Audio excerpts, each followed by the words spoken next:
Bismillahirrahmanirrahim. Assalamualaikum warahmatullahi wabarakatuh.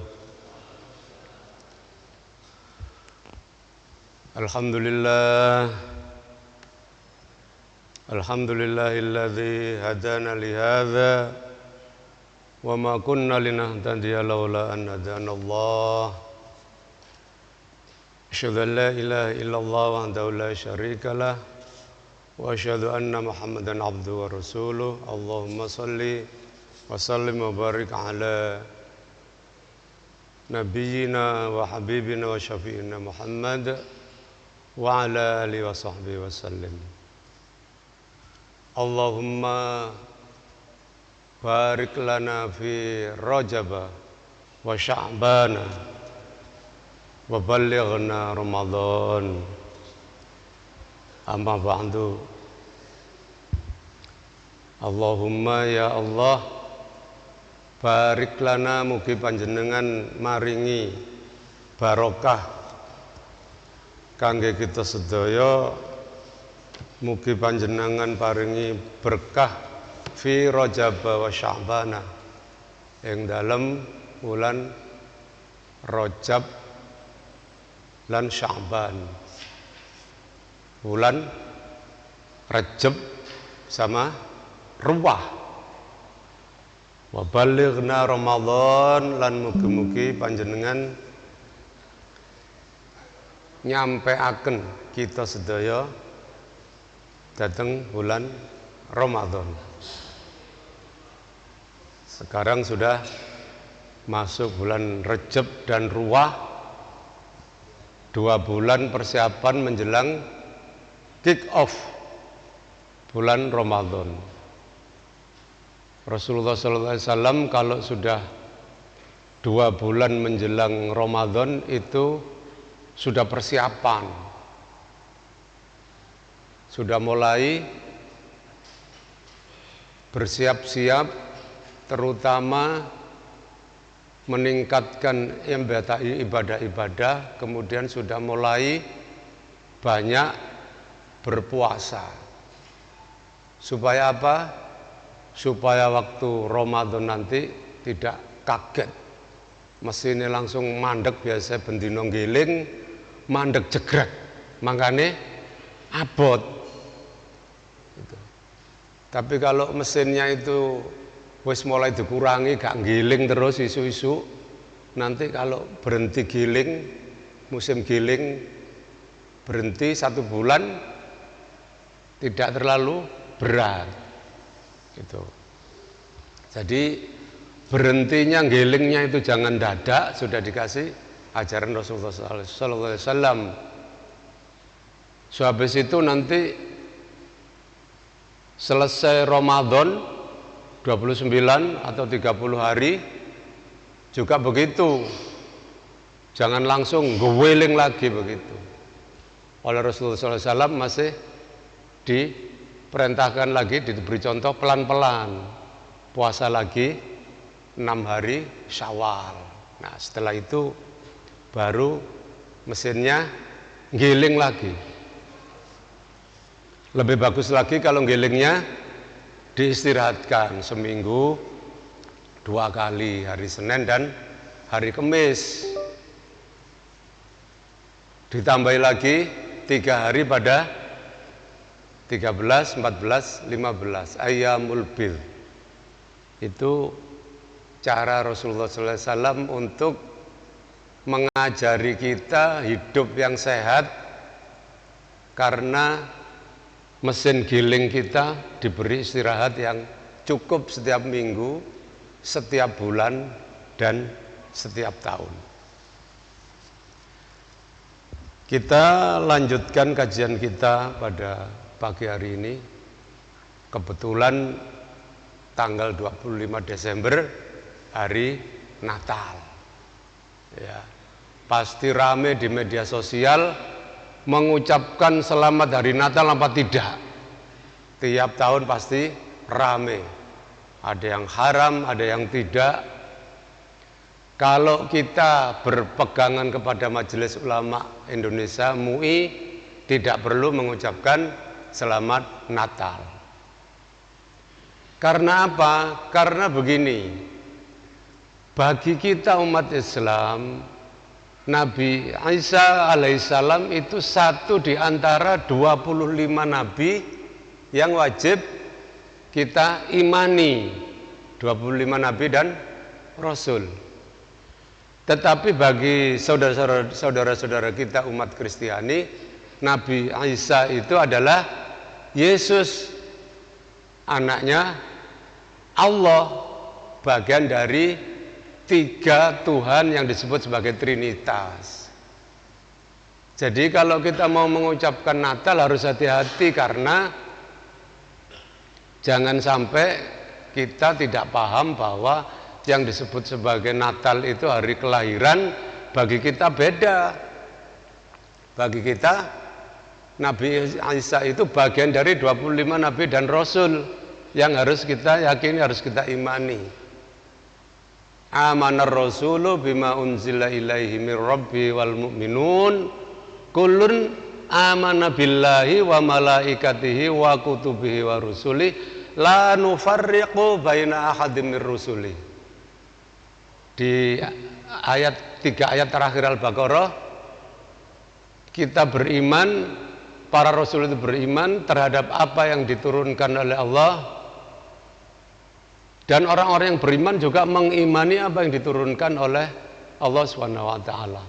Semuanya kita ini kullun amanna billah, sama. Semua nabi-nabi dan rasul itu iman kepada Allah, wa malaikatihi, dan juga malaikat-malaikat Allah, wa kutubihi, dan kitab-kitab Allah.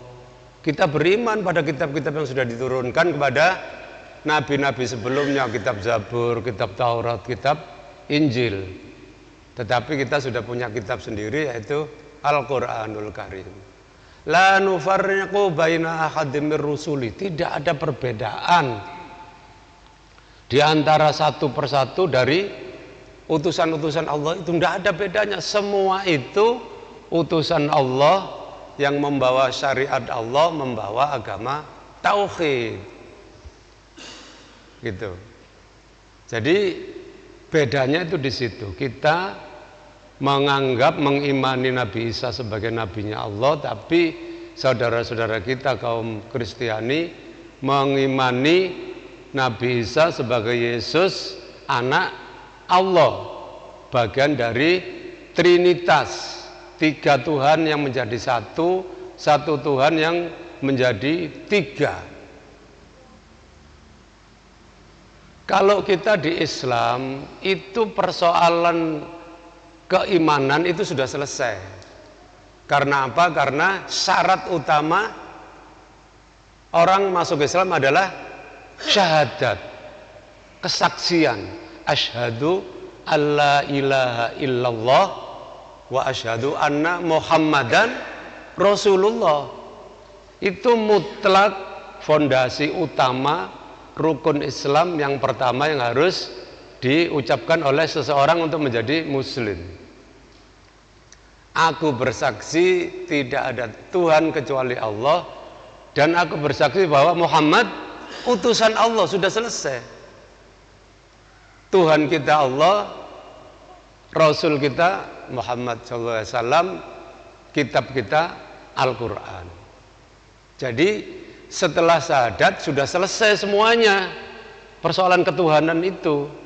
Maka kemudian umat Islam selanjutnya 4 rukun berikutnya itu disebut sebagai syariah. Syariah itu jalan. Syariah itu jalan. Apa saja jalan syariah itu? Sholat, zakat, puasa, haji. Semuanya itu sudah tidak ada lagi urusan kita mengenai ketuhanan, karena kita sudah selesai.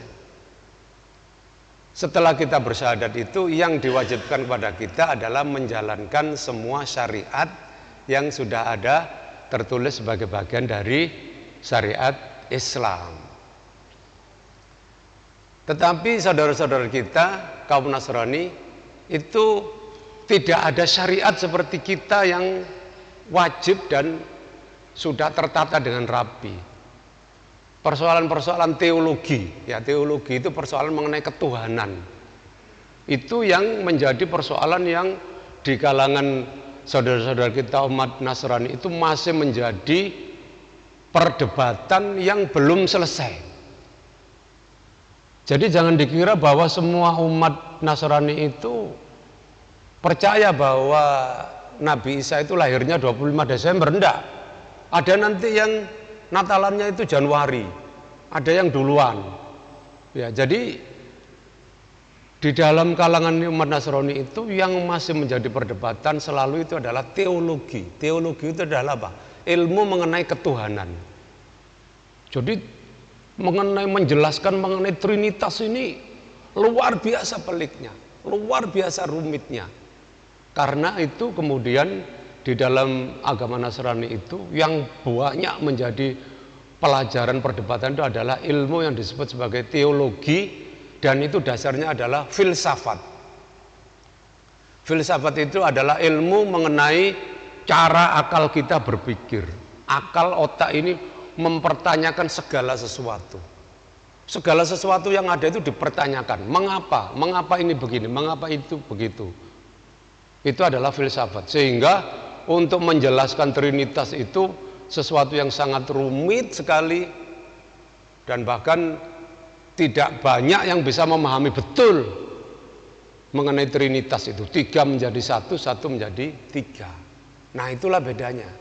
Kalau kita qul huwallahu ahad, Allah itu adalah Esa, Allahus Somad, Allah tempat kita bergantung, lam yalid walam yulad, tidak melahirkan dan tidak dilahirkan, walam yakullahu kufuwan ahad, dan tidak ada yang menyamai, yang menyetarai bagi Allah.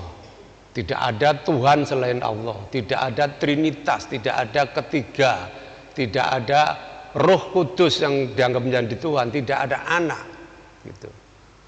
Jadi ini penjelasannya, la ikraha fiddin. Monggo kita semua tidak ada paksaan di dalam agama. Tugas saya menyampaikan amar ma'ruf nahi mungkar, yang memutuskan panjenengan sedoyo. Tidak ada yang memaksa di dalam pelaksanaan agama. Kita kembali ke laptop, halaman 442. Kita sudah memasuki ayat-ayat terakhir di Al-Baqarah. A'udzubillahi minasyaitonirrajim. Ya ayyuhalladzina amanu anfiqu min thayyibatim ma kasabtum.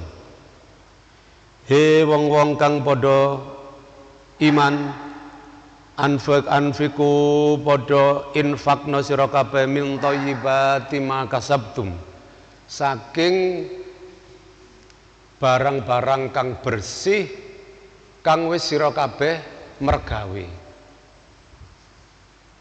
Wa mimma akhrajna lakum minal ardi, lan saking barang kang akhrajna wis ngetokaken ingsun lakum kanggo sira kabeh minal ardi, saking bumi. Kita diperintahkan untuk berinfak dari hasil kerja kita dan juga dari hasil bumi kita. Tetapi diingatkan itu hanya min thayyibat, saking barang-barang kang bersih. Biasanya kita di Al-Quran digandengkan halalan thayyiba, halal tur bersih. Tetapi kata Ustadz Adi Hidayat, halalan thayyiba itu sudah menjadi satu kalau Allah menyebutkan atau Al-Quran menyebutkan satu saja, thayyibat. Thayyibat itu jamaknya dari thayyib, ya. Thayyib itu bersih, thayyibat itu bersih, barang yang banyak jumlahnya dan bersih semua. Kalau Bang Thayyib satu, ya, tidak pulang-pulang. Ini thayyibat itu artinya sesuatu yang bersih, mimma kasabtum, ma kasabtum, dari yang kita semua bekerja. Jadi yang disebut sebagai zakat itu ada nisabnya, ada batasannya. Tetapi kalau infak tidak ada. Kita mendapatkan berapapun dari yang kita hasilkan dari pekerjaan kita, maka diperintahkan oleh Allah untuk berinfak. Kalau kita longgar, infaknya lumayan. Tapi kalau sempit pun, jangan sampai kita tidak berinfak. Wa mimma akhrajna lakum minal ard. Demikian pula kalau kita mendapatkan penghasilan dari bumi, hasil bumi, bertani, bercocok tanam, kemudian juga beternak, menernakkan peternakan ternak, dan juga dari hasil-hasil laut, itu termasuk dari disebut sebagai mimma akhrajna lakum minal ardi. Wala tayammamul khabitha minhu tunfikun. Wala tayammamu lan ojo nyampur sira kabeh al khabitha barang kang kotor minhu saking rezeki nira. Tunfikuna hale padha infak sira kabeh. Walastum bi akhidhihi illa an tughmidhu fihi. Lan ora ana sira kabeh bi akhidhihi kelawan ngalap ing barang mau. Orang jukuk sira kabeh barang mau illa antughmidhu fihi kejaba yen to merem sira kabeh fihi ing dalem ngalap ing barang mau. Jangan kita mencampur barang-barang yang khabith, yang buruk dalam upaya kita untuk berinfak. Di dalam tafsir Ibnu Katsir ini diceritakan kita tidak akan mau mengambil barang atau makanan atau apapun yang kita infakkan yang buruk tadi itu, kita sendiri tidak mau ngambil kecuali mata kita merem atau memicingkan mata, merem sebelah. Di dalam penjelasan Ibnu Katsir dijelaskan bahwa para sahabat Nabi itu ada yang disebut sebagai kaum Suffah. Kaum Suffah itu nginepnya itu di masjidnya Nabi Muhammad SAW. Jadi kalau kita ke Madinah itu kan ada yang sekarang jadi makam, itu dulu biliknya atau kamarnya Rasulullah SAW. Kemudian masjidnya ya di Raudhah itu yang kecil itu yang kita royoan kalau sholat itu Raudhah, itu masjidnya Rasulullah SAW. Nah para sahabat-sahabat yang tidak mampu itu nginepnya di situ. Jadi kayak masjid begini itu dia tiap hari ya sudah nginep di situ, siang dan malam sambil ikut mondok pengajian ke Rasulullah SAW. Sahabat-sahabat yang mampu, yang kaya itu biasanya memberi infak makanan kepada sahabat-sahabat yang nginep tadi itu. Disebut sebagai ashabus suffah, orang-orang suffah. Suffah itu karena pakaiannya orang-orang yang kurang mampu tadi itu pakaiannya itu dari wol, kain wol, tetapi wolnya itu wol yang kasar, wol yang kasar. Karena itu disebut suffah. Karena itu juga ada yang mengatakan bahwa kenapa disebut kaum sufi, ya orang-orang yang mengamalkan tasawuf itu karena tadi itu mereka sufi, disebut sufi karena pakaiannya dari wol yang bahannya yang kasar. Nah, para sahabat yang mampu itu tiap hari, bukan tiap hari, secara rutin menaruh kurma, gagang kurma di cagaknya, di tiangnya masjid itu, atau ada satu tempat mungkin yang dipakai untuk menaruh kurma. Sehingga kemudian para sahabat Ahlus Suffah tadi itu, Ashabus Suffah, Ahlus Suffah tadi yang nginep di situ ambil kurma itu untuk makan sehari-hari. Nah, di antara teman-teman para sahabat itu ada yang kemudian menyelipkan kurma yang buruk, kurma yang jelek. Jadi mungkin kurma itu kan tidak semuanya bagus, ada kurma-kurma yang jelek diselipkan di dalam kurma-kurma yang bagus, kemudian ditaruh di tiangnya masjid tadi. Maka Rasulullah SAW mengetahui hal itu, maka diingatkan wala tayammamul khabitha minhu tunfiquna walastum biakhidhi illa antum midhufi. Lan aja nyampur sira kabeh ing barang kang ala ing dalem infak sira, padahal kamu semua tidak akan mau mengambilnya kecuali kalau merem. Jadi ini ajaran bagi kita, panduan bagi kita, kalau kita memberi infak, memberi bantuan, terutama kepada saudara-saudara kita yang sekarang sedang kesulitan mengalami bencana di Sumatera, jangan dikasih barang-barang yang kita sendiri kira-kira kita tidak mau ngambil barang itu.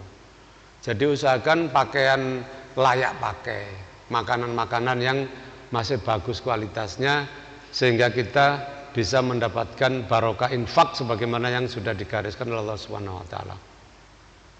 Wa'lamu annallaha ghaniyyun hamid.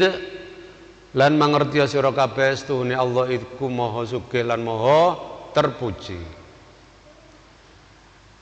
Kita lanjutkan, asyaitonu ya'idukumul faqra wa ya'murukum bil fahsya. Nah ini dia, asyaitonu utawi setan, ya'idukumul faqra, janjeni meden-medeni sapa setan kum ing sira kabeh al faqra kelawan kefakiran. Nek kon kok sing mbok sedekahno mbok infakno iku barang-barangmu sing apik, kon kok dadi melarat. Itu memang bisikan setan. Wa ya'murukum bil fakhsya, lan merentahaken sapa setan kum marang sira kabeh bil fakhsya kelawan penggawean kang ala, penggawean kang kotor.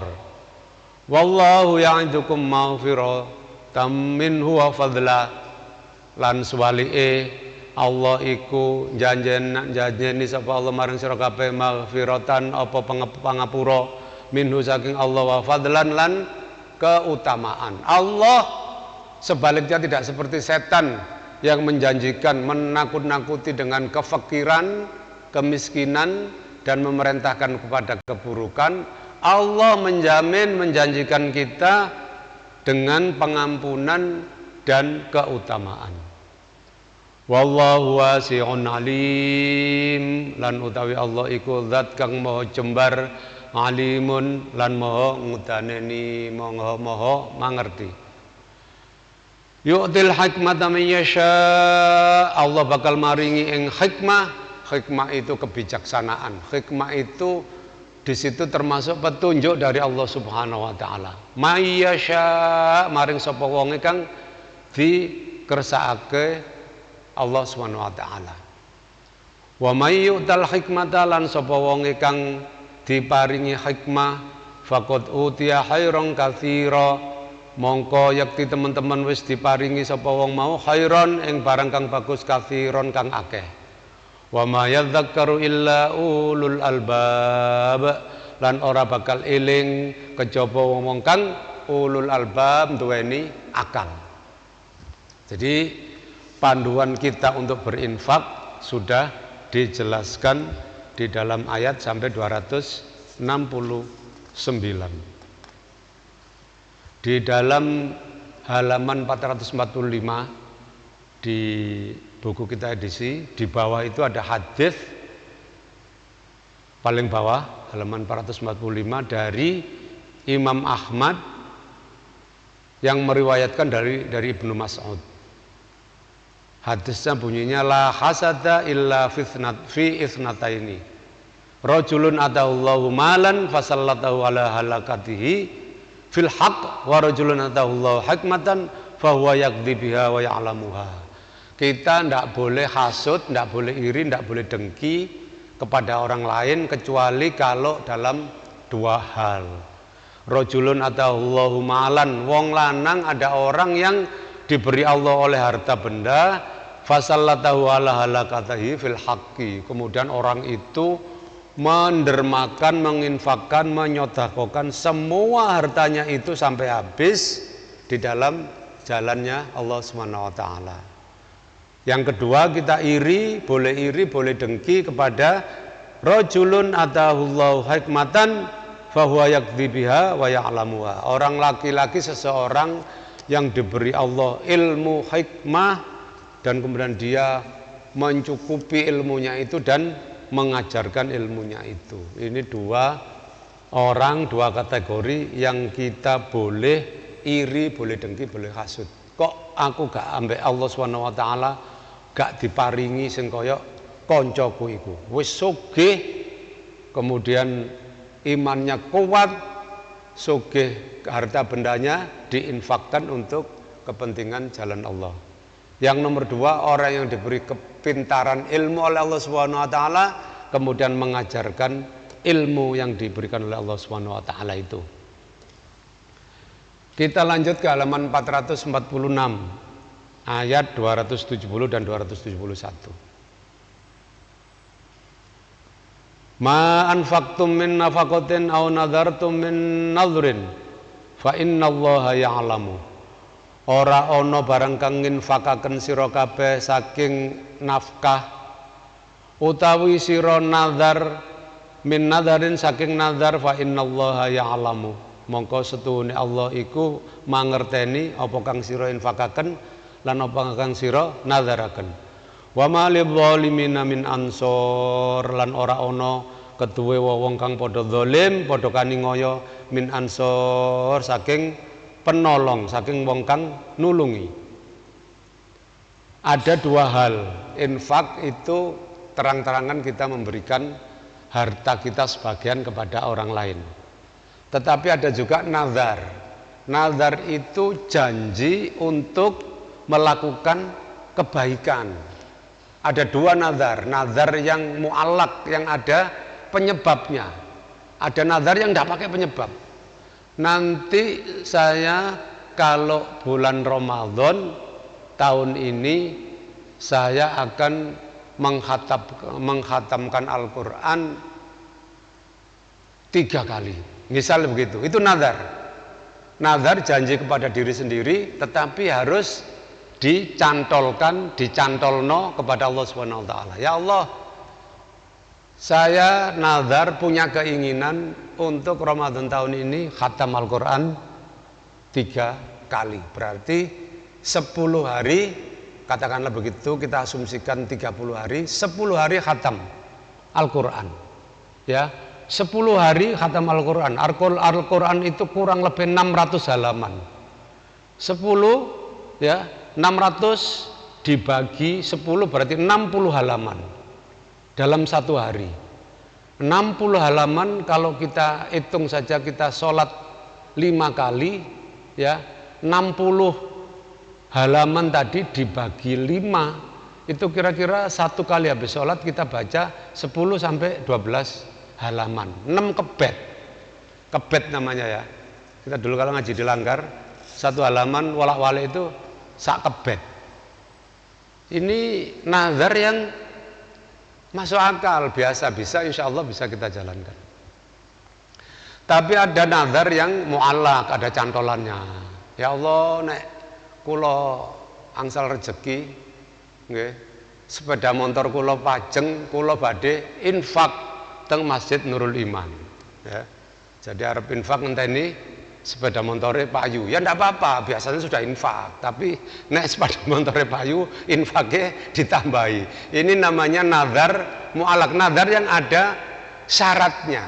Ada syaratnya. Tadi itu syaratnya. Tetapi nazar ini harus nazar yang baik. Pokoknya ya Allah, nek niki pajeng pun kula badhe ngajak kanca-kanca kula budal. Ndak boleh nazar kayak gitu. Itu bukan nazar yang baik itu. Malah ndak payu nanti kalau begitu. Nazar yang baik itu Allah tahu semua, karena itu dicatat oleh Allah, karena janjinya nazar itu janji kepada Allah Subhanahu wa taala harus dibayar, karena itu adalah janji, itu adalah utang, janji itu adalah utang kita. Lanjut 271, in tubdus shadaqati fa ni'ma hiya, lamun nyingitake sira kabeh ing sedekah nira fani amma hiya, mongko utawi nyingitake ndelikake nyembunyikan sedekah tadi fani amma hiya. Oh, wa in kalau kebalik, intubdus shadaqati fani amma hiya, lamun sira kabeh iku ndudoaken, mameraken menunjukkan as-shadaqati sedekah nira fani imma hiya mongko iku bagus kanggo sira kabeh apa ndudukaken sedekah. Kalau kita menunjukkan sedekah kita itu baik. Karena apa? Karena bisa menjadi contoh bagi orang lain. Meskipun jangan pamer, tapi tahu gitu. Tetapi lanjutnya wa in tukhfuha wa tu'tuhal fuqara fa huwa khairul lakum. Lan tetapine lamun sira kabeh iku nyingitake, ndelikake wa tu'tuha lan maringake sira ing sedekah nira al fuqara amaling wong fakir fahuwa khairul lakum, mongko kang kaya mengkono mau khairun lakum luweh apik kanggo sira kabeh. Jadi yang satu tadi kalau kita menunjukkan sedekah kita itu maka bagus, tidak ada salahnya. Tetapi kalau kita menyembunyikan maka disebut khairun. Khairun itu bahasa Arab ada tingkatannya. Khairun itu artinya lebih bagus. Berarti kalau kita sedekah dan menyembunyikan dalam bahasa Al-Quran, bahasa Rasulullah SAW, tangan kanan sedekah, tangan kiri tidak mengetahui, maka itu lebih bagus. Wa yukafir angkum min sayyi'atikum, lan Allah bakal bersihake sapa Allah saking sira kabeh min sayyi'atikum saking barang-barang kang kotor saking sira kabeh. Wallahu bima ta'maluna khabir, lan utawi Allah kelawan apa wae kang sira kabeh nglakoni khabirun iku maha mangerteni. Kita lanjut ke halaman 447. Laisa 'alaika hudahum walakinnallaha yahdi man yasha. Wa ma tunfiqu min khairin fali anfusikum. Laisa ora ana 'alaika ing atase kewajiban nira Muhammad hudahum ing atase pitutuhe wong-wong akeh walakinnallaha yahdi man yasha, lan tetapine Allah iku maringi pitutuh man yasha wong kang dikersakaken Allah. Wa ma tunfiqu min khairin fali anfusikum, lan apa wae barang kang sira kabeh nginfakaken min khairin saking barang kang bagus fali anfusikum mongko ganjarane iku keduwe sira kabeh. Wa ma tunfikuna illa ibtigha wajhillah, lan aja sira kabeh iku infak kejaba ibtigha wajhillahi iku nyuprih goleki wajhillahi ing keridhaane Allah Subhanahu wa taala. Wajhi itu wajah, muka. Tetapi di sini diartikan sebagai keridhaan Allah Subhanahu wa taala. Wa ma tunfiqu min khairin, lan barang kang sira nginfakaken saking barang kang bagus yuwafa moko bakal nyukupi ilaikum sapa Allah maring sira kabeh wa antum la tudlamun, lan khale sira kabeh iku ora bakal dikaningoyo. Semuanya ada hitungannya. Allah tidak akan membiarkan, tidak akan mencatat apa yang sudah kita lakukan. Jadi ada cerita di sini di dalam Ibnu Katsir diceritakan apakah kita boleh berinfak bersedekah kepada orang yang katakan non Islam, bukan orang Muslim, boleh nggak? Gitu. Yang pertama kita sudah diingatkan sedekah infak kita itu kepada kerabat kita, kepada keluarga dekat kita. Didelok dhisik nek sik ana keluargae sing kekurangan maka diutamakan infak sedekah kepada sanak keluarga.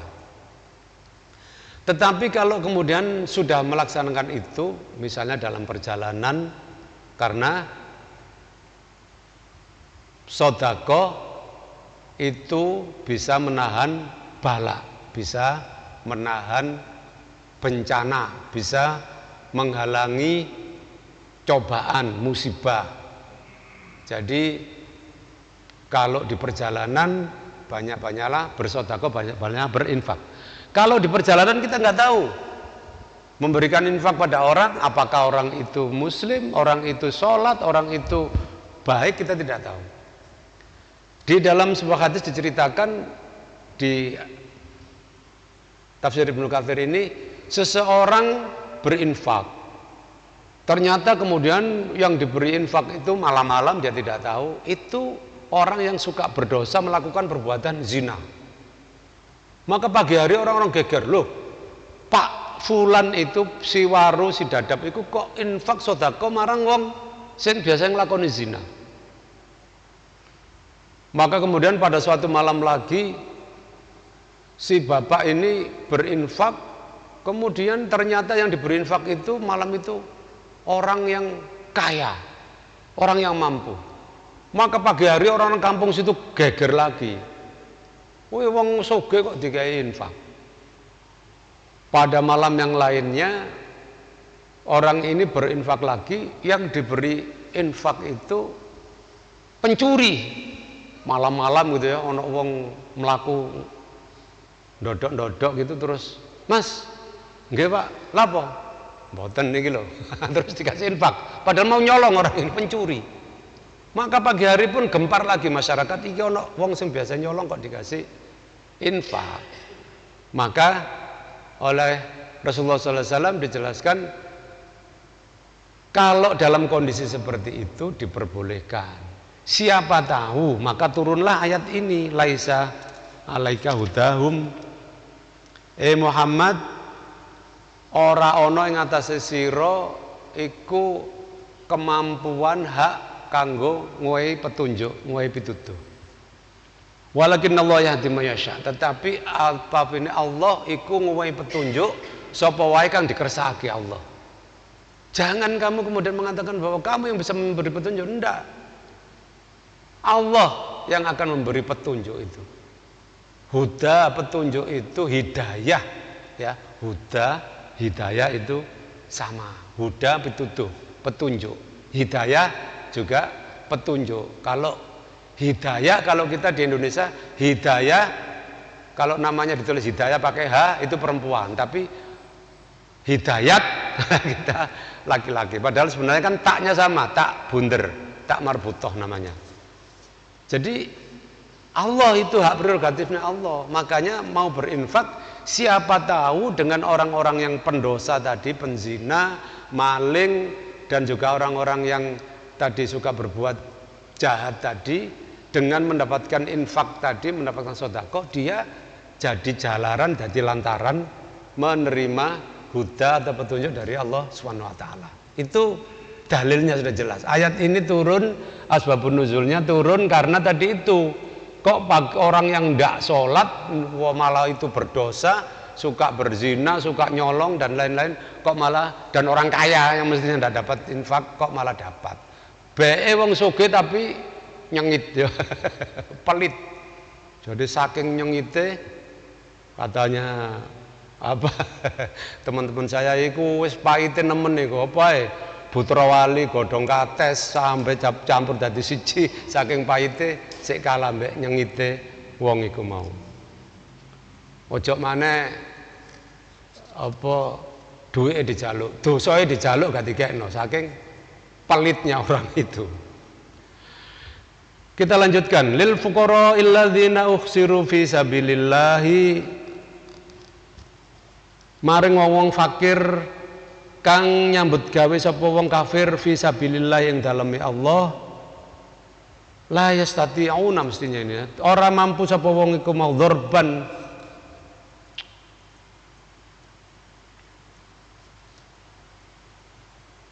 coba kita lihat, bukan kewajibanmu menjadikan mereka mendapat petunjuk, akan tetapi Allah lah yang beri petunjuk siapa yang dikehendaknya, dan apa saja harta yang baik yang kamu nafkahkan di jalan Allah, maka pahalanya untuk kamu sendiri.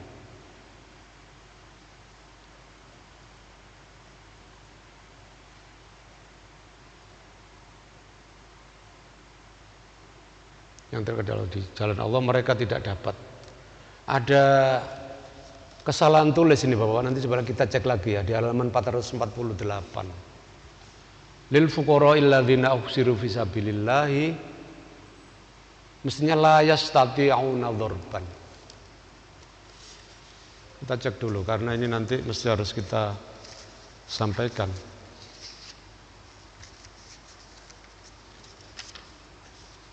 Saya cek di Al-Iqlil dulu.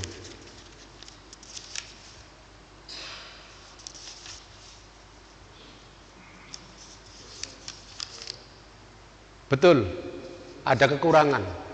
Ada kekurangan ini. Di ayat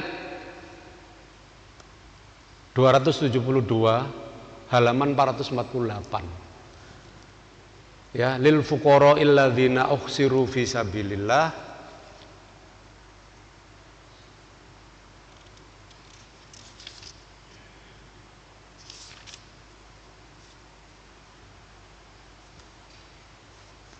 la yastati'una, ada lanya. Ya, ini agak berbahaya karena la itu artinya kan bukan.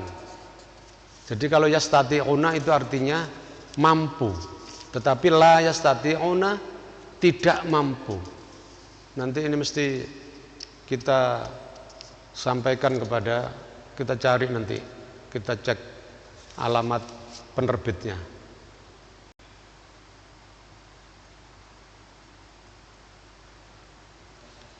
Lil fuqara ya la yastati'una, ini saya cek di Al-Iqlil. Lil fuqara illadzina ukhsiru fi sabilillah la yastati'una. Nggih, la-nya hilang ya. Ya. Apa Wisnu nanti dicoba nanti juga ini. Tidak mampu berusaha. Tapi kalau yastati'una mampu berusaha, sangat berbalik. Ya. Matur nuwun Bapak Wisnu. Kedue wong kang fakir kang ora kang mergawe ing jalane Allah, maksudnya dia berjuang di jalan Allah, la yastati'una, ora mampu, tidak mampu orang itu dzorban untuk bekerja fil ardi ing dalam bumi. Jadi dia karena dia menjalankan perintah, dia itu dakwah, dia itu mengajar, dia tidak bisa bekerja. Yahsabumul jahilu agniya, padha ngira maring wong-wong mau al jahilu sapa wong kang ora mangerti. Al jahil, jahala ya jalu itu bodoh. Al jahil orang yang bodoh. Tapi di dalam ayat ini artinya orang yang tidak mengetahui. Karena orang ini pekerjaannya menjadi ustadz, pekerjaannya menjadi guru ngaji. Seolah-olah dia ini orang yang mampu. Yahsabumul jahilu agniya. Orang-orang yang tidak tahu, kita yang tidak melihat ini mengira dia itu orang yang mampu. Kenapa demikian? Minat ta'affufi. Karena dia memang menjaga kehormatannya. Ta'affuf. Orang yang namanya afif itu artinya orang yang menjaga kehormatan. Kalau perempuan iffah. Iffah, saya punya adik sepupu namanya Iffah Muzammil, anaknya saya, hafiz Al-Qur'an. Mbak Iffah, adik saya, Dek Iffah di Madura sana, di pondok pesantren di Burneh, bukan Brunei, Burneh Darussalam. La yastati minat ta'rifum bisimahum, sira kabeh ngerteni saking tondo-tondone. La yasalunan nasa ilhafa, orang jaluk-jaluk marang menungso ilhafan kale maksa. Wa ma tunfiqu min khairin fa innallaha bi alim, lan apa kang sira kabeh nginfakaken saking barang kang bagus, setune Allah iku mangerteni marang barang kang sira infakaken.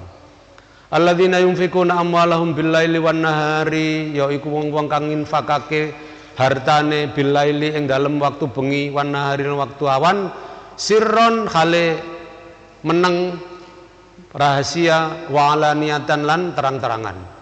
Falahum ajrum inda rabbi, mongko keduwe wong mau iku ganjarane wong inda rabbi ing sanding Allah Subhanahu wa taala, wala khaufun lan ora ana rasa wedi alaihi ing atase wong kang nginfakaken barange, walahum yahzanun lan ora ana wong-wong mau kabeh iku bakal susah, bakal sedih. Berapa menit lagi? Masih 5 menit lagi. Jadi nanti ini saya tandai, mudah-mudahan kita cari supaya ini namanya taskhih ya. Biasanya makanya itulah Al-Qur'an. Al-Qur'an itu tidak akan bisa ada yang malsu. Tidak akan. Inna nahnu nazzalna al-Qur'an wa inna lahu lahafidun. Allah sudah berjanji, sungguh aku inilah yang menurunkan Al-Quran dan aku Allah akan menjaganya. Karena tadi itu adik saya itu hafidhah Quran, dia pasti tahu. Saya punya Pak Lek menikah dipek mantu sama Kiai Maki di Murneh, Pondok Pesantren As-Samadiyah, punya anak lakinya 1, 2, 3, 4, perempuannya 1. Yang laki 4 ini menikah, istrinya yang 2 itu hafidhah. Kemudian adik saya sepupu yang perempuan hafidhah. Anaknya sepupu saya yang barep itu perempuan hafidhah. Jadi ini keluarga yang diberi barokah oleh Allah, anak-anaknya itu mampu ngapal Al-Quran semua. Om saya ini masih muda meninggalnya, umur 36 tahun. Dia menjadi anggota DPRD, dulu ada partai Nahdlatul Ulama di Bangkalan sana, karena mertuanya itu punya pondok pesantren besar di Murneh. Jadi dia jadi anggota DPR. Umur 36 tahun, goncengkan anaknya ke sekolah, yang barep ditaruh di depan, Vespa gitu ya, berdiri, satunya di belakang. Kemudian karena mungkin agak kesusur, agak ngebut, ditabrak mobil. Om saya meninggal di tempat, anaknya ini terlempar berapa meter, dua-duanya selamat. Masih kelas berapa? Mungkin kelas 2 kalau kelas 3 SD. Gitu. Jadi anak itu memang dilindungi oleh Allah SWT ya. Dalam setiap kecelakaan pesawat terbang jatuh, ada anak-anak yang selamat. Ini om saya meninggal di tempat, di lokasi. Tidak ada luka, tapi mungkin gegar otak di dalam, karena saya masih kecil, saya tidak ingat, cuma diceritani. Kepalanya, hidung sama telinganya berdarah. Tapi anaknya 2 anak ini selamat, yang ragil, namanya Sofiullah. Itu sekarang jadi guru besar, jadi profesor ilmu filsafat Islam di Universitas di Yogyakarta sana. Anak-anaknya diberi berkah, punya kemampuan untuk menghafal Al-Quran, dan jadi anak-anak yang intelektual semua. Alhamdulillah. Kamis depan itu kita akan mulai membahas halaman 451 mengenai masalah riba. Nah, ini yang menjadi banyak kita hadapi. Bagaimana nanti caranya supaya kita ini terhindar dari riba, karena riba ini oleh Allah SWT diancam dalam Al-Quran, siapa yang masih menjalankan riba maka bersiap-siaplah menantang perang Allah dan Rasulnya. Jadi minggu depan insya Allah Kamis kita akan membahas mengenai masalah riba, dan itu sudah ayat-ayat terakhir di dalam Al-Baqarah, dan insya Allah nanti kita lanjut ke surat berikutnya. Mari kita tutup pengajian kita dengan doa kafaratul majelis. Subhanakallahumma wa bihamdika nasyhadu an la ilaha illa anta nastaghfiruka wa natubu ilaik. Wassalamualaikum warahmatullahi wabarakatuh.